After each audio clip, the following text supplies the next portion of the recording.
kita dah dapat energi yang baru untuk kita belajar atau untuk kita lebih tidur dengan aman.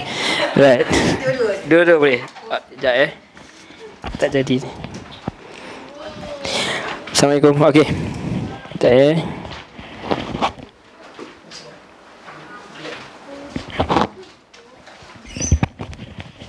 maklumlah benda ni tak ada kat rumah. Tak pernah praktis. Okey. Kau tim. Okey, alhamdulillah. Kita dah sampai kepada ayat yang ke-40. Kita dah habis kita dah kenal ciri-ciri orang yang bertakwa. Kita dah tahu bahawa ada ciri-ciri orang yang kafir, ciri-ciri orang munafik yang menyembunyikan keislaman dia, penentangan dia terhadap Islam ataupun terhadap Nabi dan Rasulnya. Kita dah dengar cerita mengenai Nabi Adam, bagaimana keadaannya kemudian disuruh keluar ke dunia lah, ke bumi yang telah disediakan oleh semua manusia. Cuma saya terlupa untuk cerita apa hikmah kenapa Allah biarkan Nabi Allah Adam alaihi salam ni melalui proses yang macam tu. Kenapa tidak diturunkan dengan cara yang biasa, Okay, antara hikmah yang kita dapat keluarkan dari sini ialah Allah Subhanahu Wa Taala nak beri Nabi Adam ni first experience. Orang putih kata apa? Orang putih kata the best knowledge is your experience, kan? Maknanya apa ilmu yang paling baik adalah pengalaman. So Allah nak ajar kepada Nabi Adam ni supaya ada musuh yang namanya iblis. Sebab kalau Allah turunkan Nabi Adam ni macam biasa sahaja, so tak berlakulah penentangan iblis secara terbuka. So iblis ni akan datang dengan senyap-senyap lagi menyebabkan masalah. So Allah buat macam ni, Allah biar Nabi Adam ni ada first experience. Dia rasa sendiri. Bila dia rasa sendiri, dia senang nak cerita kat orang. Kita kalau kata kita cerita kat orang, kita pergi jalan-jalan kat mana-mana, kan, negara orang, kita cerita kat orang, kau tengok kat mana? Aku tengok dalam YouTube. Oh, kita pun tak apalah, aku pun dah tengok dalam YouTube. Ni kita kata tak, aku rasa sendiri. Kan orang tua kalau dia nasihat, dia kata apa? Aku lebih dulu makan garam, aku dah rasa dah apa kau rasa. Dah buat dah apa kau buat. So Nabi Adam itu je, Allah bagi dia first experience. Dia boleh cerita kat orang. Jangan ikut musuh ni, jangan ikut iblis ni, dia dah buat aku menjadi macam ni, takkan kau nak ikut juga. Aduwwum mubin, musuh yang nyata. Itu antara hikmah dia. Allah nak bagi Nabi Allah Adam ni, Allah nak bagi kepada Adam ni supaya rasa sendiri bagaimana ditipu oleh iblis, supaya dia boleh bagi tahu ke anak cucu dia supaya berhati-hati. Itu dia. Alright, sebab tu kadang-kadang kita tengok bila orang dah bertaubat ke apa, kita suka panggil dia yang ceramah. Padahal orang lain pun lebih baik kan daripada dia. Assalamualaikum, cik. Tapi apa? Sebab dia ada experience. Dalam TV kita suka panggil Abang Long mana ada datang dengan muka berconteng. Sebab apa? Sebab dia ada experience. Artis-artis yang bertaubat, padahal kita cakap lebih baik dari dia pun, tapi dia ada experience. Dia ada pengalaman. So Allah biarkan Nabi Allah Adam ni rasa sendiri. Supaya apa? Supaya hikmah dia bukan nak jatuhkan maruah dia, tapi nak bagi naik lagi, tinggi lagi. Dah kita pun tahu. Kita pun kalau kita sebagai manusia, kita kata moyang kita kena, kita lagi marah lah kat iblis ni. Tak nak lah, tak nak ikut iblis. Dia dah aniaya moyang kita. Takkan kita nak biar diri kita dianiaya lagi. Itu dia. Baik, itu antaranya. Wallahu a'lam. Kita masuk pada ayat 40. Kata Allah, Ya bani Israel, uskuru ni'mati allati an'amtu alaikum wa awfu bi ahdi ufi bi ahdikum wa iyaya farhabun. Tadi Allah cerita mengenai bagaimana iblis dia menyombong diri, bagaimana iblis asalnya orang beriman, orang mukmin, orang Islam, tapi akhirnya dia memalingkan diri daripada perintah Allah SWT hanya kerana satu sebab sahaja. Sebab apa? Dia mutakabbir. Dia sombong. Ini perkataan dia bahasa Melayu. Dia sombong. Ini yang menghalang kita daripada dapat ilmu. Ini juga yang dapat menghalang kita daripada cahaya hidayah. Dan ini juga berlaku kepada iblis. Iblis ni bukan orang jahat. Iblis ni orang yang dekat dengan Allah. Dia ada ilmu, dia ada knowledge, tapi dia tidak ada amal. Kerana apa? Dia sombong. Mula-mula ada amal tapi tidak ada sebab ada perasaan sombong. Sebab tu bila kita sombong, susah kebenaran nak masuk dalam diri kita. Sebab tu Allah tiba-tiba macam tukar topik. Sebenarnya tak. Cerita-cerita tadi memang nak tuju kat mereka ni. Antaranya siapa? Bani Israel. Sebab orang-orang Yahudi ni memang dia sengaja, memang dia duduk kat Madinah tu sebab dia tunggu Rasul terakhir datang. Dia ingat orang Yahudi juga. Dia tunggu. Ingat Bani Israel juga. Dia tunggu. Dia memang tunggu pun. Sengaja dia pergi sebab berdasarkan kitab dia, Nabi akan keluar dalam tempat-tempat yang macam ni. Dia memang tunggu. Tapi bila datang, kecewa. Sebab dia bukan datang dari bangsa dia. Dia yang kata dia lah. Sedangkan sebelum ni dah ada pun Nabi-Nabi yang selain itu. Daripada Bani Israel juga. Kenapa tak ikut? Nabi Isa dia kata anak zina semacamnya. Sedangkan ada juga sebahagian daripada keturunan Bani Israel juga. Itu cuma alasan saja. Jadi Allah beritahu Allah, ya Bani Israel. Bila kata sebut Bani Israel, Allah panggil dengan lembut lah. Allah panggil dengan baik. Allah sebut keturunan dia. Apa keturunan dia? Anak Israel. Siapa Israel? Nabi Yaqub alaihi salam. Kita tahu kan, dia datang daripada Yaqub. Kemudian ada dua anak kan yang paling popular lah. Apa dia? First Ismail. Betul Kemudian ada Ishaq. Dari dia ni nak lahirnya keturunan Bani Israel. Kan Ibrahim atas hari Ibrahim. Ni penting juga Ibrahim ni. Kemudian Ismail ni akan jalurnya lahirnya Rasulullah sallallahu alaihi wasallam. The last prophet. Okey. Sorry. Ibrahim. Kemudian? Oh, sorry. Terbalik. Alright. Okey. Start dengan Yaqub. Ibrahim. Okey. Dia pecah Ismail. Dia pecah dengan Ishaq. Okey, right.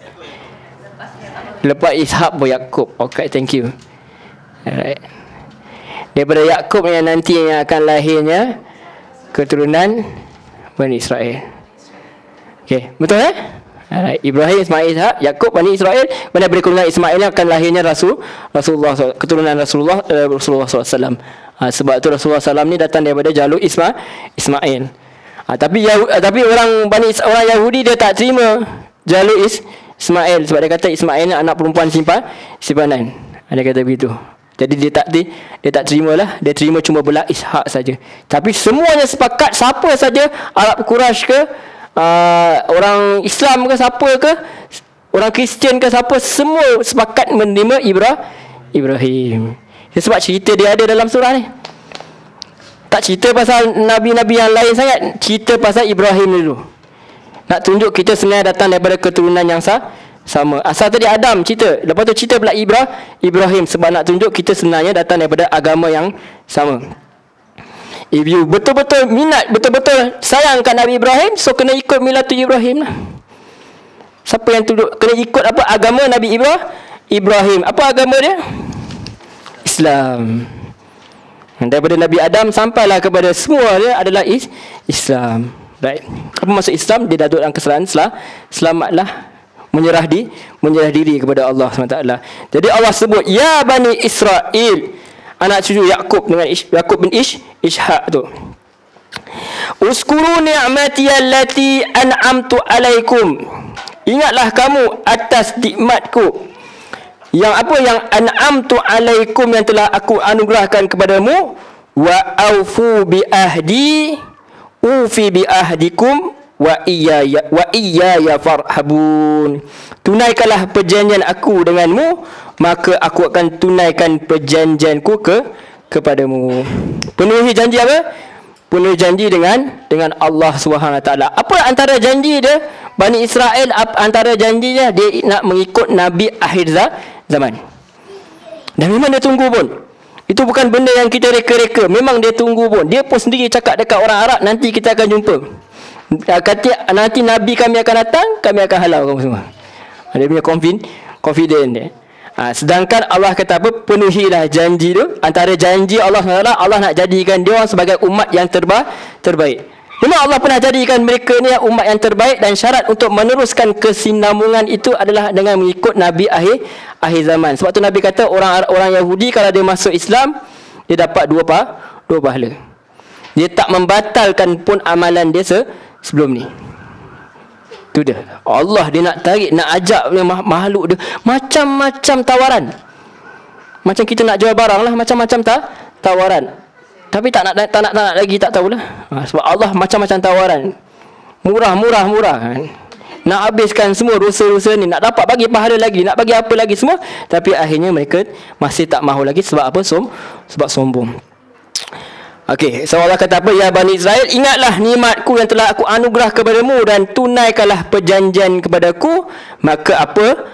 Ufi bi ahdikum, baru aku akan tunaikan perjanjianku kepadamu. Wa iya ya farhabun, dan kepada akulah hanya engkau perlu takut. Takut kita ke sini bukan macam kita takut dinosaur ke, kita takut monster ke, tak. Kita takut ni dalam perasaan kita tahu Allah ini dia rahmat, tapi dia juga ada bagi kita amaran. Macam kita dengan mak kita, dengan ayah kita. Kalau kita selalu ikut cakap, okey, baiklah. Tapi sekali kita buat benda yang salah, akhirnya kita tahu mak kita macam mana. Dia jadi tukar jadi ingkar, dia bahak. Dia jadi hijau. Alright. Itu. Jadi kata, wa ya farhabun, dan hanya kepada akulah takutlah kamu pada aku. Nikmat, berapa macam nikmat Allah bagi. Nanti Allah akan detailkan satu-satu nikmat yang Allah bagi kepada Bani Israel. Satu-satu. Detail. Sebab apa? Orang yang hati dia keras ni, Allah kena ungkit dia. Kita manusia, kalau kita buat kebaikan kepada orang, kita ungkit, maka amalan kita habis. Tapi Allah tak kisah. Dia ungkit. Dia mutakabir, dia sombong, dia membesarkan diri sesuai dengan diri dia. Dia kena ungkit supaya orang ingat. Sebab apa kata kita tak ingat? Pasal kita tak nampak Allah. Itu je problem dia. Sebab kita tak nampak Allah.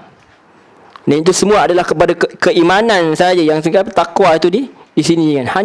Hanya kita percaya saja, beriman dengan sungguh-sungguh. Beriman tanpa maksud percayalah. Percaya tu dengan hati kita. Kemudian lepas percaya, kita kena cakap dengan lisan. Dan dengan lisan tu kita buktikan dengan amalan. Yang tu tiga-tiga tu mesti ada. Wa aufu bi ahdi ufi bi ahdikum wa iyaya farhabun. Kemudian Allah teruskan ayat 41. Wa aminu bima anzaltu musaddiqan lima ma'akum wa la takunu awwala kafirin bih wa la tashtaru bi ayati thamanan qalila wa iya ya fattakun. Kata Allah Subhanahu Wa Taala, Allah kata apa? Wahai, dan berimanlah kamu, wa aminu bima anzaltu, berimanlah kamu kepada apa yang telah diturunkan, yang telah aku turunkan. Apa yang Allah turunkan? Allah turunkan Al-Quran. Quran ni datang nak lawan Taurat, nak lawan Injil ke, nak lawan Yahudi ke? Tak. Quran ni buat apa? Apa tugas dia? Musaddiqan lima ma'akum, untuk benarkan apa yang ada dalam Taurat tu. Yang kamu tadi pun, kamu sendiri sebenarnya tak ikut Musa, kamu sendiri sebenarnya tak ikut Taurat, kamu sendiri sebenarnya yang menyalahi apa yang ada dalam Taurat ni. Nabi Allah Muhammad ni datang nak betulkan balik, nak benarkan balik apa yang Musa dah cakap, nak benarkan balik apa yang Isa dah cakap. Tu je. Datangnya bukan untuk gaduh, datangnya untuk melengkapkan balik, membetulkan balik apa yang salah, membiasakan adat itu jadi yang betul dia. So ya Bani Israel, ingat apa aku dah tunaikan perjanjian kepadaku. Ingat apa tu ayat ni turun, berimanlah kepada Al-Quran tu, musaddiqan lima ma'akum, untuk benarkan apa yang ada pada kamu. Wala takunu awwala kafirin bih, dan janganlah kamu orang yang pertama mengingkari kepadanya. Okay, Yahudi zaman Rasulullah ni bukanlah Yahudi yang first. Tapi kenapa Allah kata apa, jangan kamu jadi orang pertama? Sebab dia kat Madinah kira dia first lah. Keturunan yang tinggal. Bila Nabi Muhammad datang ke Madinah, mereka lah penduduk di Madinah tu kira dah jadi penduduk tetap lah kot. Yang Nabi ni imigran, baru sampai. So bila Nabi ni sampai, janganlah kamu jadi orang yang first. Sebab apa? Kamu dah tahu apa yang ada dalam kitab. Bahkan dikatakan pada Nabi semua suruh beriman kepada Nabi akhir zaman. Bahkan Nabi yang lain pun kalau wujudlah Nabi akhir zaman dia akan follow. Dia akan support. Seperti mana Nabi Yahya dia support kepada Nabi Isa. Macam tu. Maknanya Yahya lahir dulu kan, baru Isa. Tapi Yahya walaupun Nabi, dia ikut Isa juga. Support. Awwala kafirin bi. Jangan kamu jadi orang yang pertama.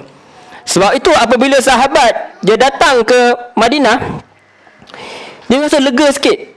Sebab apa? Ada orang Yahudi. Dia rasa macam orang Yahudi, dia tahu dia ada Musa, dia ada Isa, dia ada macam kita, sama. Dia percaya ke Adam. So senang, dia rasa macam senanglah sikit.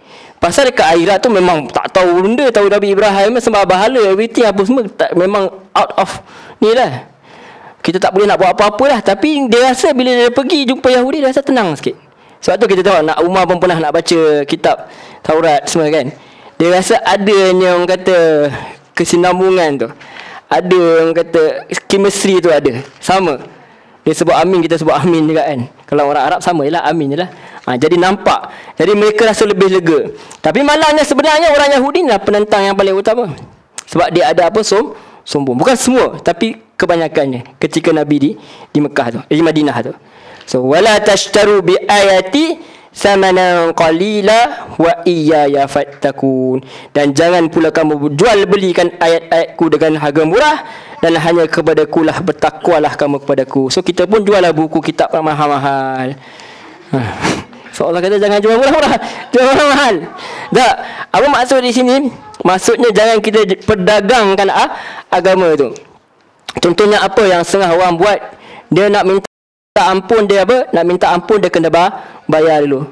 So I forgive you lah. Tu antara dia. Valid tu dah. Itu dah antara dia dah. Kan dah dikeluarkan mufti. Boleh tak kita minta orang berdoa untuk kita? Harus. Tapi boleh tak kita bayar orang untuk doa untuk kita? Itu antara dia. Yang mufti wilayah pun tak bersu. Mufti wilayah ni antara orang yang sangat ringan. Kalau kita kata mufti wilayah tu mungkinlah ada yang kasar-kasar sikit. Tapi yang dia ni antara yang ringan. Dia pun tak bagi. Sebab kita doa ni, kita tak perlu ke Mekah untuk berdoa. Kita berdoa di mana-mana saja. Cuma kalau kita sampai tempat tu barakah lah. Tempat tu barakah lah. Maksudnya mungkin lebih cepat ke apa. Tapi dia ada amalan yang lain, ibadah yang dituntut dalam Islam. Tapi kita boleh doa kat mana saja. Mana saja kita berada. Itu dia. Jadi jangan jual dengan harga murah ni, maksudnya dia memperdagangkan agama. Salah satu ataupun dia apa?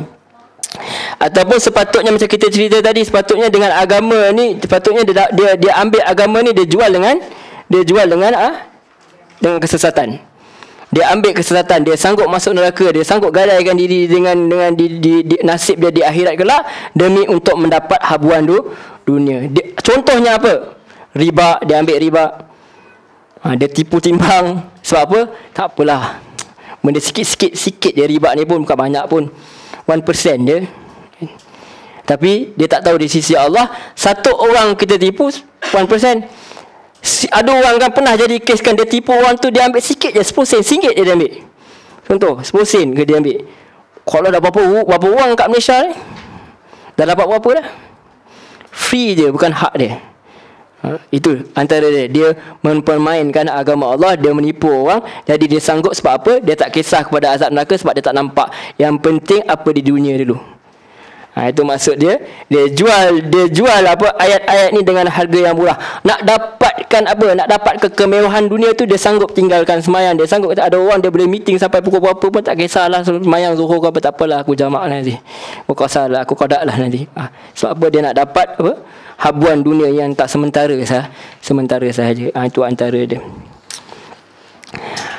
Okey, samanan qalila wa iya yafattakun. Dan Allah kata lagi kepada Bani Israel, wala talbisul haqqa bil batil wa taqtumul haqqa wa antum ta'lamun. Antara satu lagi kecurangan yang dibuat oleh orang Yahudi ialah apa yang dia buat? Dia buat apa? Janganlah mereka mencampur adukkan antara hak dan batil. Kalau kita buka Bible sekali pun bukan semua yang kita kata tak sama dengan Quran, ada yang sama. Kita tengok orang Yahudi, ada yang sama tak dia buat, ada yang sama dengan orang Islam pun. Cumanya mereka mencampurkan antara yang betul dengan yang salah.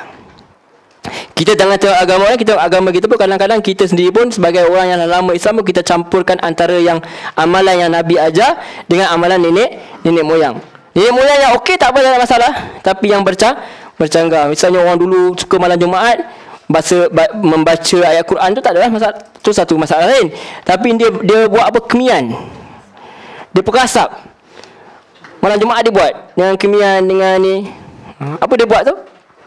Dia campurkan antara hak dan batil.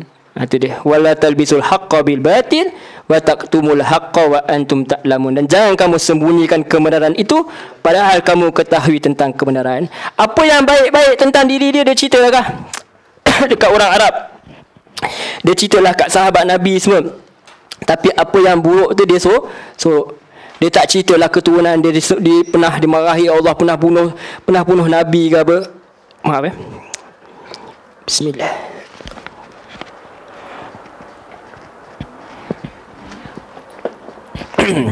Dia tak ceritalah dia pernah bunuh Nabi, dia cerita yang baik-baik sahaja. So Allah kata apa? Jangan kamu sorok hak dan jangan kamu campur. Talbisu ni apa?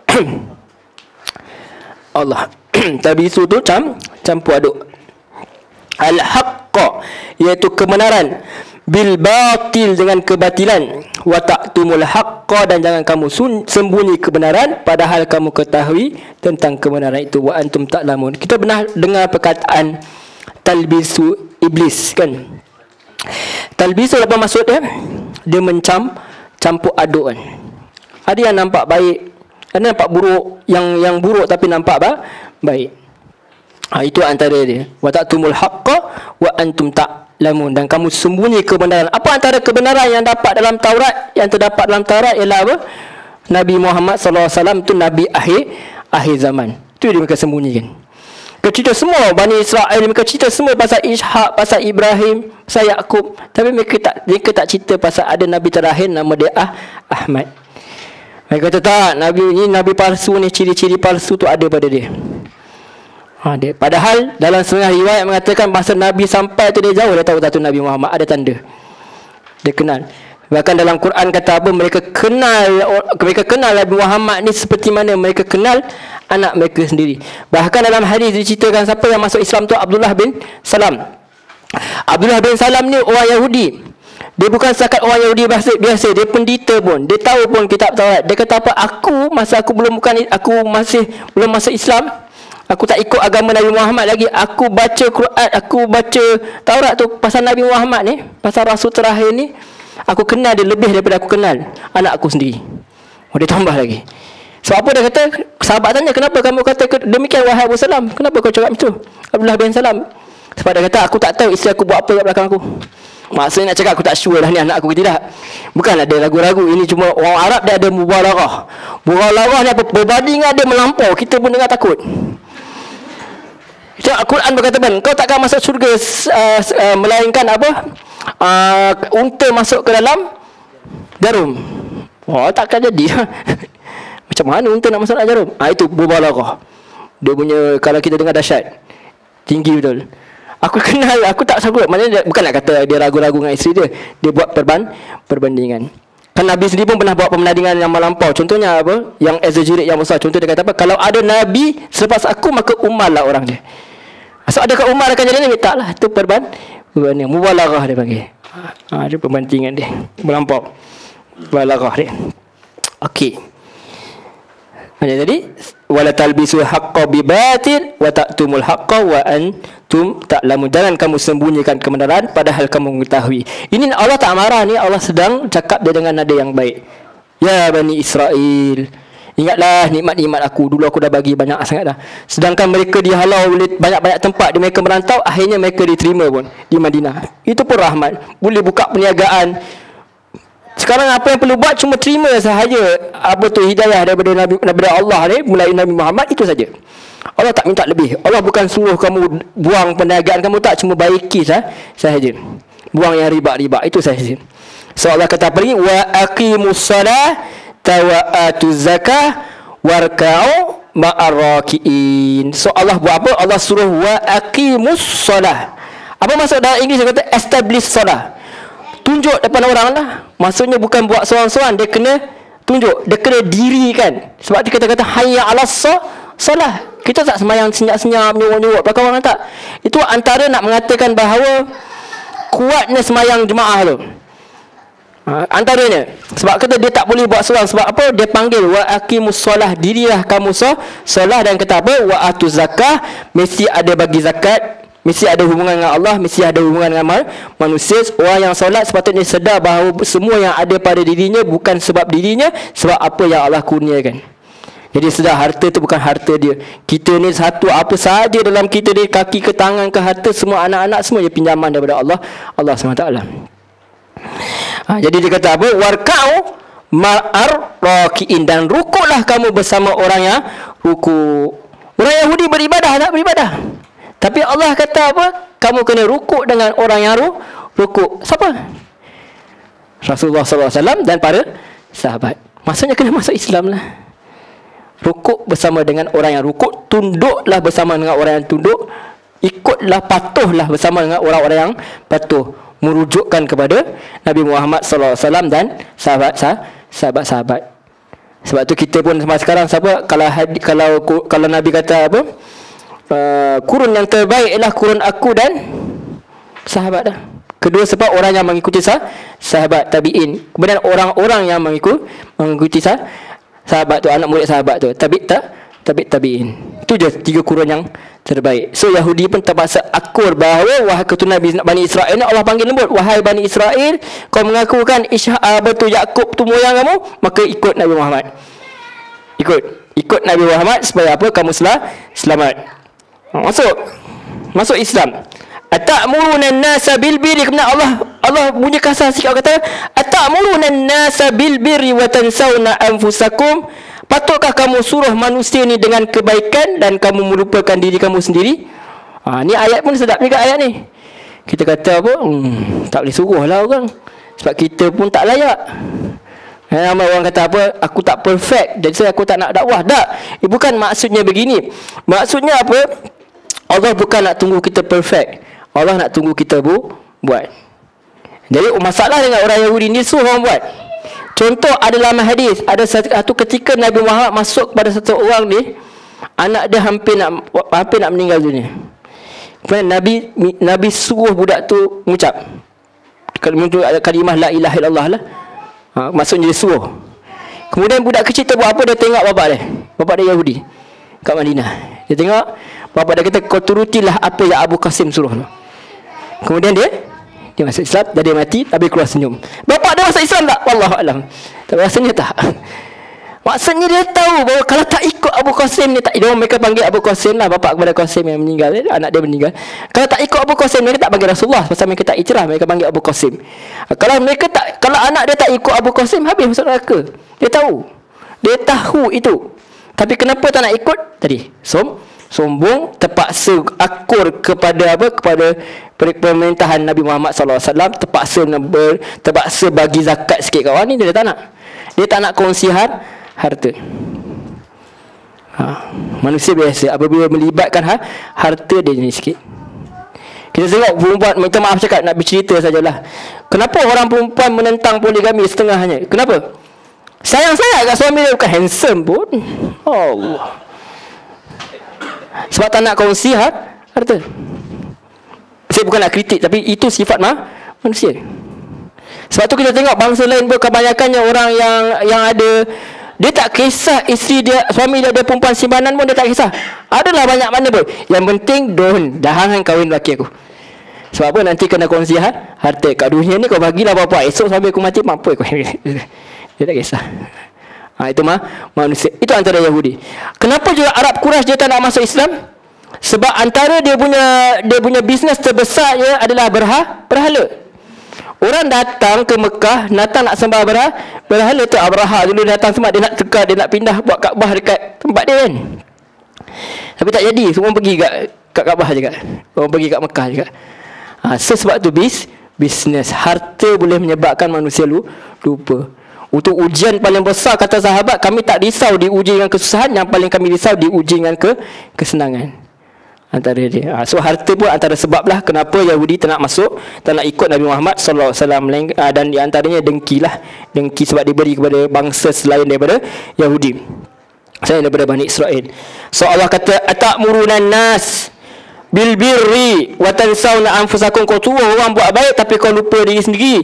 Wa antum tatlunal kitab, padahal kamu baca kitab Taurat. Afala ta'qilun, maka tidakkah kamu memikirkannya? Saya baca ayat ni, saya gurun, saya ajar orang surah Baqarah, saya ajar orang surah ni. Tapi adakah saya orang yang benar-benar mengikut Allah SWT? Boleh risau. Berdiri di sini bukan maksudnya okey confirm dah, atau hati saya lagi, jantung saya riak ke tak riak ke apa lagi. Semua tu Allah akan nilai.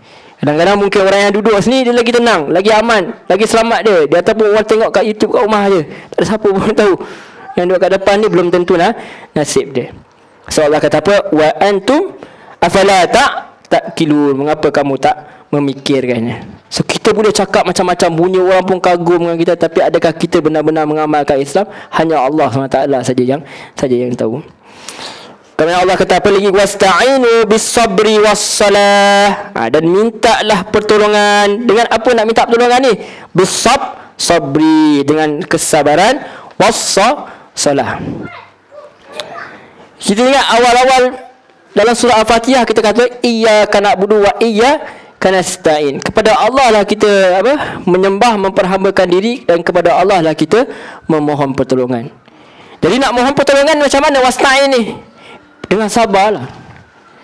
Kalau kita minta hari ni tak dapat lagi, esok tak dapat lagi, kadang-kadang tak, rasa macam tak dapat apa-apa pun. Sebenarnya dah banyak dah Allah bagi, tapi yang spesifik yang itu tak dapat.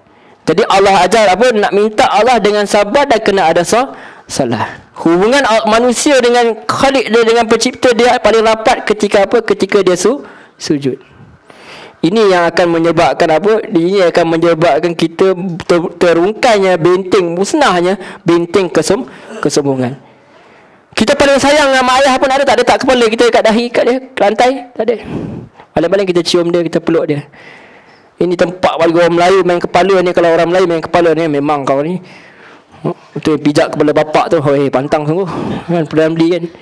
Tapi itulah tempat yang kita rasa paling mulia. Itulah kita letak kat tanah. Apa? Untuk Allah SWT.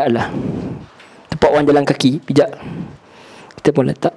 Betapa kita merendahkan diri kepada Allah. Nak boleh. Sahabat dulu Kristen macam tu juga, tapi sekarang dia apa? Dia melutut kan. Tapi asalnya Isa macam mana semayang? Kalau Quran cerita dalam ni sujud. Akhirnya dia sekat melutut saja. Sebab apa? Tak nak meruntuhkan benteng kesombongan tu. Kalau kita messing dengan Allah, bagi tahu ya Allah, ya Allah aku lemah. Begitu. Tak apa dia dengar, dia tahu pun. Tapi dia nak kita mengaku. So wasta'inu bis-sabri was-salah. Sebab apa? Mintalah tolong dengan kesabaran dan salah. Dan Allah kata lagi, Allah tahu pun wa innaha lakabiratun illa 'alal khashi'in. Sungguh solat tu besar kecuali apa? Bagi orang yang khusyuk. Semayang ni kita macam mana kita semayang? Agak-agak berapa minit kita kat dalam semayang tu? Kita punya otak je fikir assignment, fikir anak-anak ni, fikir blackout kat rumah lagi, kita kat bawah lupa bayar parking ke apa, dipikir datang ke belum, tak ada. Fikir nasi ayam tak dapat, kan? Macam-macam kita dengan semayang tu fikir, cukup ke tidak nasi ayam ni, macam dah habis ke. Macam-macam kita fikir kan. Itu Allah SWT. Jadi Allah cakap berat. Allah mengaku pun berat. Tapi illa alal khashi. Kita semayang ni bukan maksud kita semayang kita tak ingat apa jadi, gunung jatuh ke apa pun. Tak, bukan gitu. Khashi'in maksudnya khusyuk, maksudnya kita tahu apa yang kita baca, kita tahu apa yang kita buat. Nabi kita tengah semayang, dia dengar pun ada budak menangis, dia lah laju kan. Tapi tumpuan dia masih pada solat. Dia tak mengelamun lah. Bukan makna tiba-tiba off, shutdown. Anak jatuh gulik pun. Tak ada, dia tak macam tu. Kita tengok Nabi very practical. Khusyi ini bukan maksudnya macam orang ambil ekstasi tu. Dia hati dia tenang. Dia semayang tak laju-laju lah. Dia semayang tenang. Ada tumakninah, ada ni. Itu maksud khusyuk. Dan dia faham. Yang paling bagus ialah dengan cara awal untuk kita solat ialah kita faham makna dia. Betul kita start dengan di IDT, kita start dengan surah yang pendek-pendek supaya kita boleh hafal, kita semayang kita boleh bawa terus. Kita boleh bawa, kita boleh faham dan kita boleh hayati dia dengan baik. Baik. Alladzina yazunnuna annahum mulaqu rabbihim wa annahum ilaihi raji'un. Ayat 46 Allah lanjutkan kepada Bani Israel. Allah kata apa? Iaitu siapa yang boleh jadi khusyuk ni? Orang-orang yang meyakini bahawa mereka akan bertemu Tuhan mereka dan bahawa mereka itu akan dikembalikan kepadanya kelak di akhirat. Dia yakin. Semua orang yakin dia akan mati. Kalau dia rasa dia tak akan mati, dia maksudnya ada masalah dengan diri dia. Tak ada orang kata aku takkan mati, confirm. Tak. Sebab tu kita kiamat kecil tu pasti ada. Tapi apa yang orang tak yakin ialah akan dikembalikan. Kita boleh kata aku yakin, tapi perangai kita, amalan kita yang membuktikan sama ada kita benar-benar yakin atau tidak. Kalau kita yakinlah hari akhirat tu ada, kita takkan berani untuk melanggar perintah Allah. Kalau kita benar-benar yakinlah bahawa Allah SWT itu wujud, akhirat itu wujud, kita takkan aniaya atau menzalimi orang lain. Tapi tengok sikap kita apa. Kalau salah kita suruh elok-elok dalam scene. Kalau orang lain silap viral sekejap je. Zaman sekarang lagi 5 saat dah ada dah. Tahu-tahu dia live lagi. Sekarang pakai handphone pun dah boleh, pakai kamera pun dah boleh terus live telecast kan, streaming kan. Cepat saja orang boleh hantar. Okey. Kemudian Allah ulang lagi. Allah ulang sekali lagi. Allah panggil dengan mesra lah.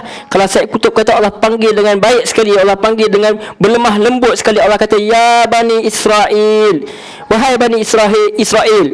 Kita kalau sebut maksudnya Allah iktiraflah keturunan kamu orang yang baik. Mana Allah iktiraflah kamu ni. So Allah pujuk. Sebab tu kita kata ya bunai, wahai anak kesayangan, ucu-ucu. Kita panggil, kenapa buat macam ni? Kita panggil yang baik. Kita tak marah. Allah panggil ya Bani Israel, uskuru ni'mati allati an'amtu alaikum. Allah ulang kali dua, ingatlah nikmatku yang telah aku anugerah kepadamu, wa anni faddaltukum alal alamin, dan bahawa aku telah melebihkan kamu atas semua umat. Kalau kurungan dia kata apa? Pernah. Tapi sebenarnya Allah kata aku dah lebihkan kamu sebelum ini. Dah lebih kamu daripada umat lain. Bila mati seorang, bila wafatnya seorang Nabi, tak ada Allah tunggu walaupun sekejap, terus ganti dengan Nabi baru. Kadang-kadang sekali datang tu 2 Nabi, sekali datang tu 2-3 Nabi. Nabi Muhammad seorang-seorang dia je, sahabat bantu.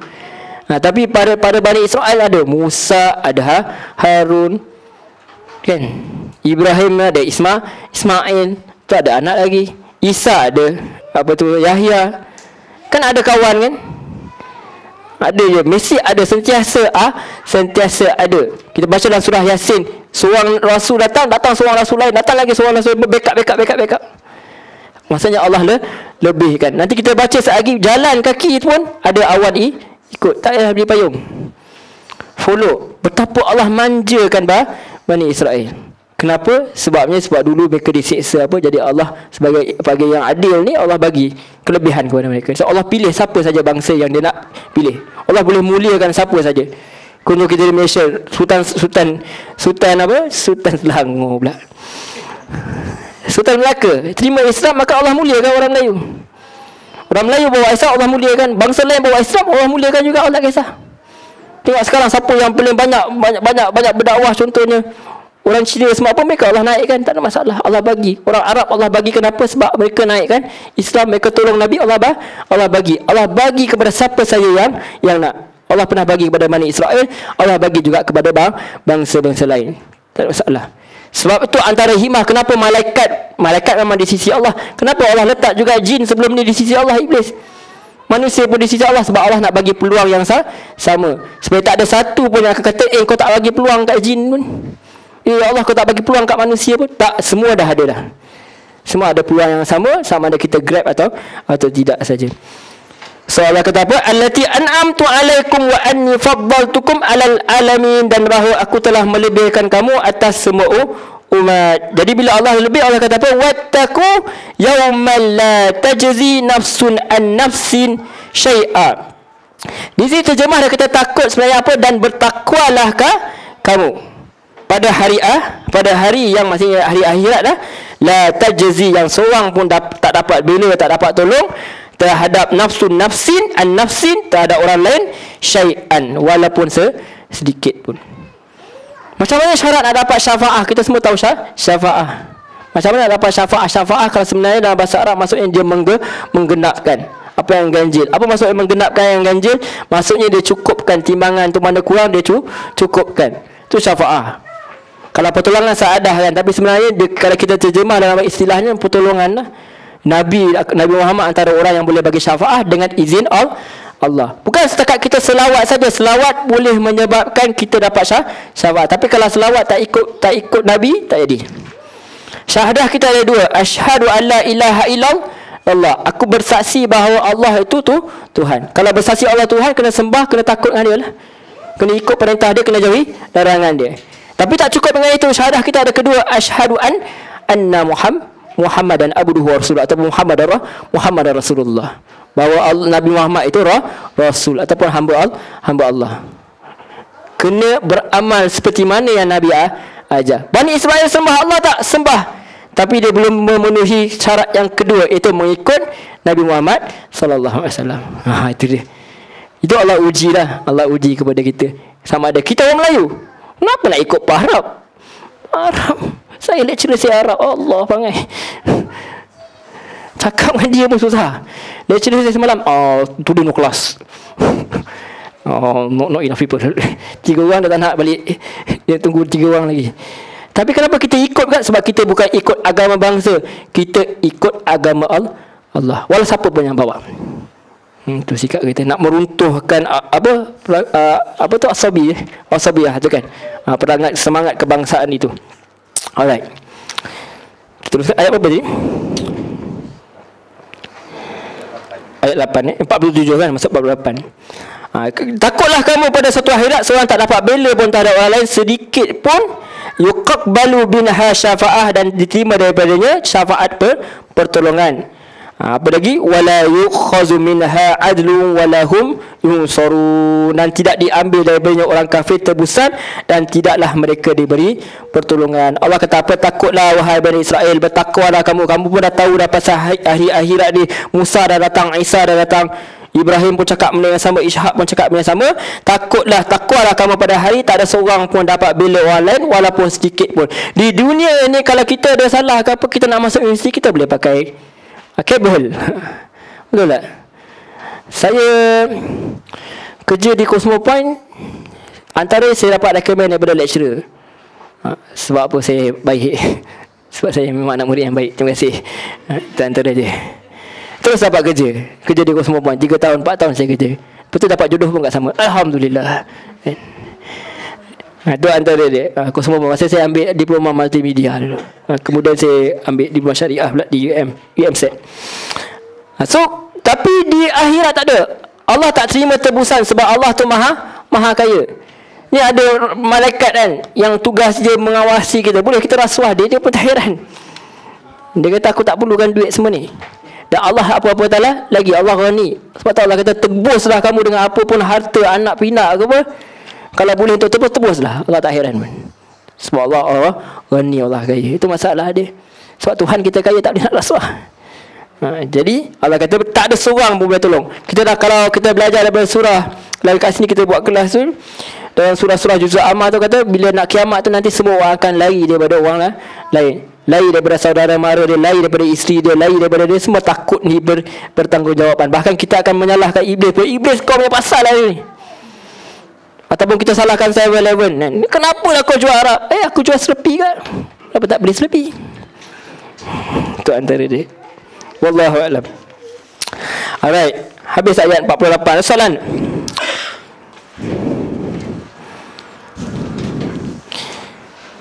Saya buat kepingan macam ni supaya saya tak perlu nak pegang Quran tu. Berat sikit. Maklumlah tak berexercise. Kemudian Allah sebut, apakah nikmat pertama yang Allah sebut sini? Allah kata apa? Wa iz najainakum min ali fir'aun yasumunakum su'al azab. Dan ingatlah ketika kami selamatkan nenek moyang kamu dari pengikut Firaun, apa yang mereka menimpakan kamu siksaan yang buruk. Apa yang siksaan yang buruk yang Firaun buat kepada Bani Israel? Bukan tolak kepala, bukan rampas harta saja. Dia buat apa? Yuzabbihuna abna'akum. Dia buat apa? Mereka sembelih anak-anak lelaki kamu. Sembelih, literally sembelih. Macam sekarang berlaku di Syria, berlaku di Palestin. Macam tu. Mereka tak ada perasaan. Bunuh, sembelih. Wa yastahyuna nisa'akum. Dan mereka biarkan anak perempuan. Kenapa biarkan anak perempuan? Satu tempat kalau lelakinya diinjak begitu saja, dia bunuh semua, dibiarkan anak perempuan, maksudnya perempuan ni dijadikan hamba lah. Tempat pemuas nafsu dia lah. Sebab apa? Tujuannya bila anak yang keluar akan keluar Bani Israel, akan keluar apa? Keturunan ke Mesir lah juga. Keturunan Firaun lah, sebab anak dikira berdasarkan adalah lelaki. Sebab tu mereka tak terima Isa, sebab Isa dikira bukan daripada Bani Israel pasal dia tak ada bapa. Macam tu. Kan? Wa fi dzalikum bala'un min rabbikum azim. Dan di dalam bentuk siksaan kamu itu, kata Allah, ada bala'un. Kalau orang Melayu kata balak lah, bala kan. Bala'un ni sebenarnya kata siksaan ataupun ujian. Min rabbikum azim, dari Tuhanmu yang sangat berat. Allah akui pun, yang aku timpakan kau wahai Bani Israel memang berat pun, memang berat, tapi aku selamatkan. So kenanglah, uskuru nikmati allati an'amtu alaikum. Ingatlah apa nikmat yang kami telah berikan kepada kamu. Hamalah kita pun senang-senang. Kalau zaman Nabi dapat Islam susah, senang. Masuk Islam sahaja maksudnya you declare a war to Quraisy. Kita declare war. Zaman tu masuk Islam maksudnya apa? Declare war kepada tribe yang antara tribe Arab yang sangat besar. Semua orang pergi Mekah masa tu. Declare war. Saya masuk Islam, saya lahir Islam, saya tak declare war dengan siapa-siapa. Saya cuma main Warcraft je. Tapi tak. Masuk Islam ketika zaman itu maksudnya declare war, perang. Masa mereka dihalau keluar daripada Mekah, bila Nabi dah masuk Mekah, itu jadi perang Hunain. Seluruh Jazirah Arab bersatu untuk halau Nabi ni. Sebab apa? Quraisy ni kekuatan. Right? So Allah kata kepada Bani Israel benda sama, mirab bikum azim. Allah dah bagi siksaan yang berat. Lagi Allah kata apa? Wa idh faraqna bikumul bah. Dan ketika kami telah membelah untuk kamu dah laut. Siapa yang belah laut? Nabi Musa. Tapi Allah dalam buat mujizat apa-apa, Allah tak kata Nabi Musa. Allah kata apa? Kami yang buat. Kami ni apa? Nak menunjukkan Allah ramai ke dengan malaikat? Tak. Kami masuk mengangkat dirilah. Contoh kalau Queen Elizabeth dia kata we. Kan we. Macam itulah. Kadang-kadang kita tengok juga kalau cerita-cerita malu mengaku diri kami. Kalau perempuan suka cakap kita kan. Macam tu. Tapi orang bangsawan dia kata kita kan. Kita. Menunjukkan apa? Bukan kita ramai-ramai. Kita tak. Kita tu dia lah, saya. Bahasa bangsawan. Kalau tengok cerita Melayu hitam putih macam tu lah. Kita anak raja, kita anak bangsawan. Dia kata kita. Menunjukkan ramai. Meninggikan. Kalimah apa?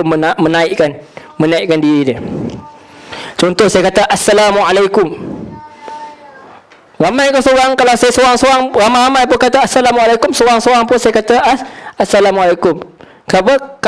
Kalimah membesarkan orang tu. Kalau perempuan pun sepatutnya Assalamukunna. Tapi kita tak buat, sebab Nabi tak buat. Kita kata Assalamualaikum, menaikkan. Itu. So Allah membesarkan dia. Allah katakan kami. Bukan Musa yang buat. Musa tu perantara saja. Bukan tongkat Nabi Musa yang ada orang jual tongkat Nabi Musa kan. Kayu ni, kayu Nabi Musa ni. Bukan. Dia kata tongkat Nabi Musa jual. Kalau Allah bagi boros gigi pun terbelah tak? Itu yang kita kena faham. Bukan tongkat-tongkat tu reput dah, habis dah. Yang pentingnya Allah SWT cuma perantara. Cuma nak ajar lah kita supaya berusaha ikhtiar. Kata kita duduk relax lah. Tunggu makanan masuk mulut dia.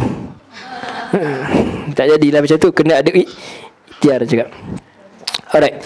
Wa idh faraqna bikumul bah, dan ketika kami telah membelah untuk kamu laut. Dikatakan laut merah tu, fa anjaynakum wa aqraqna ala fir'aun wa antum tanzurun. Dan ketika kami belah untuk kamu laut, kami selamatkan kamu dan kami tenggelamkan Firaun sedang kamu menyaksikan. Yakni menyaksikan keadaan terbelahnya laut. So mereka dah nampaklah kebesaran Allah. Bukan macam kita baca je. Kita iman kita ni macam zon. Kita dapat ilmu yakin. Kita ada ilmu saja. Besok bila ke akhirat kita dah nampak bahawa kita kata ainal yakin. Baru nampak dengan mata. Akhirnya baru hakku yakin. Bila kita dapat syurga tu, oh betul. Kita masih lagi dalam keadaan yang kata beriman ni. Kita percaya je apa pun. Tapi Bani Israel tak ada tengok. Dia nampak pun apa yang berlaku. Dia nampak pun laut tu terbelah. Bukan ni setinggi gunung ni sampai ke bawah-bawah, jalan sampai ke bawah. Kok ikan ada ke macam tu? Kita ingat akhirnya hebat dah.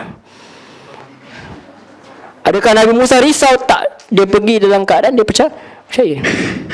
Tapi ada orang cuba melarikan dia. Kadang ada orang buat cerita Exodus kan. Dia kata tak, bukan terbelah sebenarnya sebab surut. Surut. Kat pantai Murid berhari-hari surut kan. Jadi takdirlah. Sebab memang Allah belah. Allah kata Allah bedah, Allah selamatkan, Allah tenggelamkan Firaun sedang kamu menyaksikan. Kemudian ayat 51 Allah kata wa adna Musa 40 lailah.